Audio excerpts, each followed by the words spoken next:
Chapter 21 neural control and coordination. तो यहाँ पर हम लोग पढ़ने वाले हैं neural control and coordination. First of neural control क्या होता है कि मतलब जो हमारे न्यूरॉन्स हैं उसका कंट्रोल और कोऑर्डिनेशन के बिना हमारी लाइफ चल नहीं सकती है। ठीक है, तो सबसे पहले हम पढ़ने वाले हैं neural system. What is the neural system? Neural system, the neural system of all animals is composed of highly specialized cells called the neurons, which can detect, receive and transmit different kinds of stimuli. जो भी मतलब जितने भी animals हैं सबके अंदर एक specialised cell होता है जिसको हम लोग न्यूरॉन्स कहते हैं। वो क्या काम करता है कि वो कौन सी काम हमारे अंदर रिसीव कर रहे हैं, मतलब टच हुआ या फिर जो भी है उसको डिटेक्ट और रिसीव कर और ट्रांसमिट करने का काम कौन करता है? Stimuli. Okay, the neurons organisation is very simple in lower invertebrates. जो न्यूरल ऑर्गेनाइजेशन होता है वो बहुत ही सिंपल होता है लोअर इंटरब्रेट्स में। For example in hydra it is composed of the network of neurons. जो हाइड्रा होती है उसमें बहुत सारे नेटवर्क होते हैं, किसके? न्यूरॉन्स के। The neuron system is the better organised in insect, but वो न्यूरॉन सिस्टम इंसेक्ट में ज़्यादा बेटर होते हैं। Where a brain is present along with a number of ganglia and neural tissue, the vertebrate have a more developed neural system. अब इसके बाद क्या है?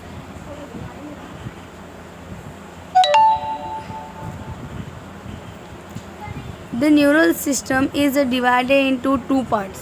Okay, first part is the neural system, central neural system, मतलब इसको हम लोग बोलते हैं CNS, और second is the peripheral neural system, जिसको called PNS.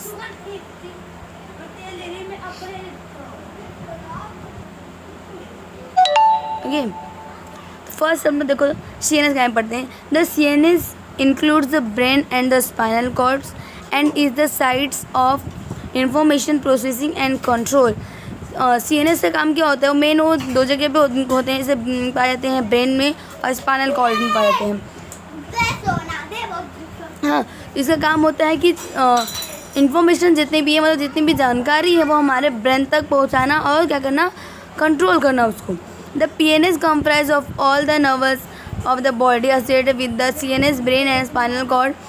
The nerve fibers of the PNS are two types. PNS के भी कितने टाइप्स होते हैं? टू टाइप होते हैं, afferent fibres and efferent fibre. First, the afferent nerve fibres transmit impulses from tissues, organs to the CNS. The CNS and the different fibers transmit regulatory impulses from the CNS to the concerned peripheral tissue organs. Okay, तो जो afferent nerve fibres होते हैं वो transmit करते हैं impulse, जितने भी हमारे अंदर बॉडी अंदर इम्पल्स होती हैं वो टिश्यू हो गया या फिर ऑर्गन हो गया, उसका तो क्या करते हैं? उसको ट्रांसमिट करने का काम करते हैं। The CNS different transmit regulatory impulse from the CNS to the concern peripheral tissue. CNS से कहाँ तक ट्रांसमिट करते हैं? पेरिफेरल टिश्यू या फिर ऑर्गन तक। Okay, the PNS is divided into division somatic neural system and autonomic neural system. The somatic neural system relays impulses from the CNS to skeletal muscles, while the autonomic neural system transmit impulses from the CNS to the involuntary organ and smooth muscle of the body. The autonomic neural system is further classified into the sympathetic neural system and parasympathetic neural system. मतलब जो हमारा PNS है वो to type में divide होता है। First है somatic neural system and second autonomic neural system. और जो ये सोमेटिक न्यूरल सिस्टम क्या करता है? वो हमारे जो इम्पल्सेस होते हैं स्केलेटल को उसको रिलीज करने का काम करता है, और ऑटोनोमिक न्यूरल सिस्टम जो होता है इम्पल्सेस को इन्वॉल्ट्री से, मतलब कि जो इन्वॉलेंट्री ऑर्गन है जिसे मतलब जिसको हम लोग कंट्रोल नहीं कर सकते हैं उसको, और स्मूथ मसल है हमारी बॉडी को, उसको क्या करता है? फर्दर क्लासीफाइड करता है, किसमें? सिंपैथिक न्यूरल सिस्टम में और पैरासिम्पैथिक न्यूरल सिस्टम में। ठीक है, अभी क्या पढ़ने वाले हैं, neurons as structural and functional unit of neural system. मतलब कि जो हमारे न्यूरॉन्स हैं वो न्यूरल सिस्टम के लिए कैसे स्ट्रक्चरल और फंक्शनल यूनिट हैं वो देखेंगे। A neuron is a microscopic structure compose of 3 major parts, namely जो हमारे न्यूरॉन है वो माइक्रोस्कोपिक स्ट्रक्चर हैं जिसको हम लोग without microscope we can't see. तो जो उसका नाम दिया हुआ है cell body, dendrites and axon. The cell body contains cytoplasm with the typical cell organelles and certain granular bodies called the Nissls granules. Fibers, short fibers which branch repeatedly and project out of the cell body also contain Nissls granules and or called dendrites. देखो जो cell body होता है वो क्या करता है, cytoplasm को typical cell organelle के साथ में क्या करता है, वो साथ में रहता है। और सर्टन ग्रेनुलस बॉडी जिसको हम लोग निशल्स बोलते हैं, वो short fibres which branch rapidly and project out of cell body contain Nissl granules. जो हमारे निसल्स ग्रेनुअल्स होते हैं वो बहुत सारे निसल्स ग्रेनुअल्स को अपने बॉडी के अंदर कंटेन्स करके रखते हैं। उसको क्या बोलते हैं हम लोग, डेंड्राइट्स। डेंड्राइट्स के अंदर बहुत सारे निसल्स ग्रेनुअल्स होते हैं। This fibre transmit impulse toward the cell body. और ये क्या करते हैं, ऐसे ग्रेनुअल्स इम्पल्स ट्रांसमिट करते हैं जो हमारे बॉडी तक जाता है। The axon is a long fibre the distal end of which is branch. Each branch terminates as a bulb like structure called the synaptic knob. देखो जो हमारे फाइबर्स होते हैं उसमें एक बहुत सारे ब्रांच हैं और ईच मतलब उसके जो एक एक ब्रांच के अंदर एक बल्ब, मतलब बल्ब समझ सकते हैं, बल्ब लाइक का स्ट्रक्चर होता है जिसको हम लोग स्नैप्टिक नोब बोलते हैं।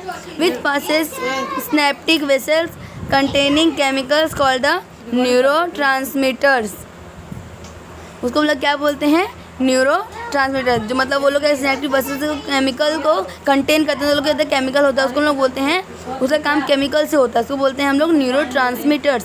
The axons transmit nerve impulse away from the cell body to a synapse or to a neuromuscular junction based on the number of axon and dendrites। कितना मतलब कैसे इम्पल्स कितनों क्या करना है, कितना कंट्रोल करना है, कितने जंक्शन है, उसको किसी पर डिपेंड करता है, डेंड्राइट्स के ऊपर और एक्सॉन्स के ऊपर। The neurons are divided into 3 types, that is multipolar with 1 and 2 or more dendrites। Multipolar means what, मतलब जहाँ पे एक एक्सॉन हो या फिर 2 हो या फिर 2 से भी ज़्यादा डेंड्राइट्स हो सकते हैं।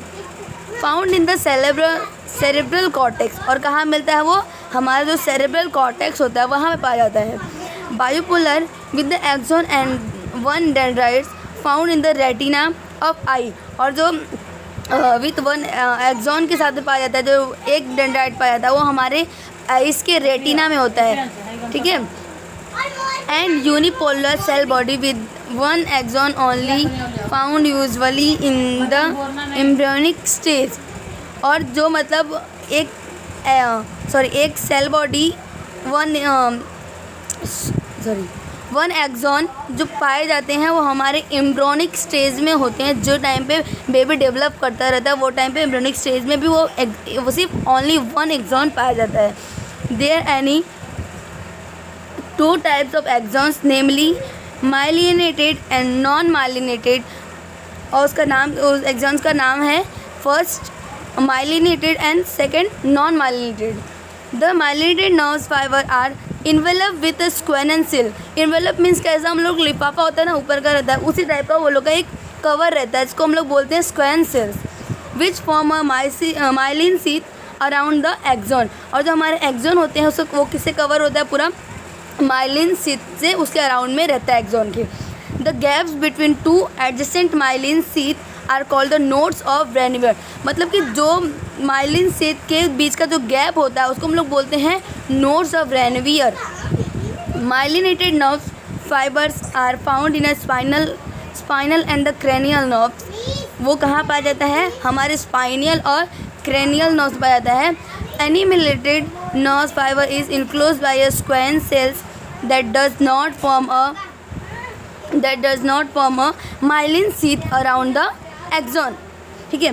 And is commonly found in the autonomous and the somatic neural system. और ये हमारे जो ऑटोनोमस है और सोमैटिक न्यूरल सिस्टम है उसमें भी प्रेजेंट होता है.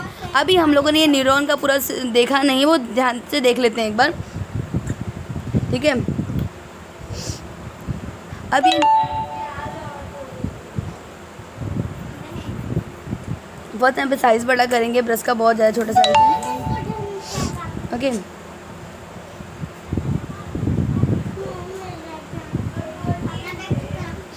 देन अभी नाउ फाइन. पहले देखो यहाँ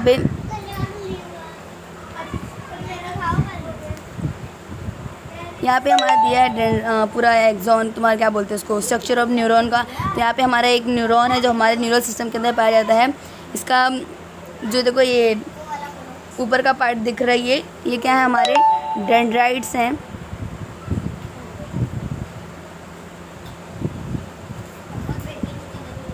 ओके. ये हमारे डेंड्राइट्स हैं ये.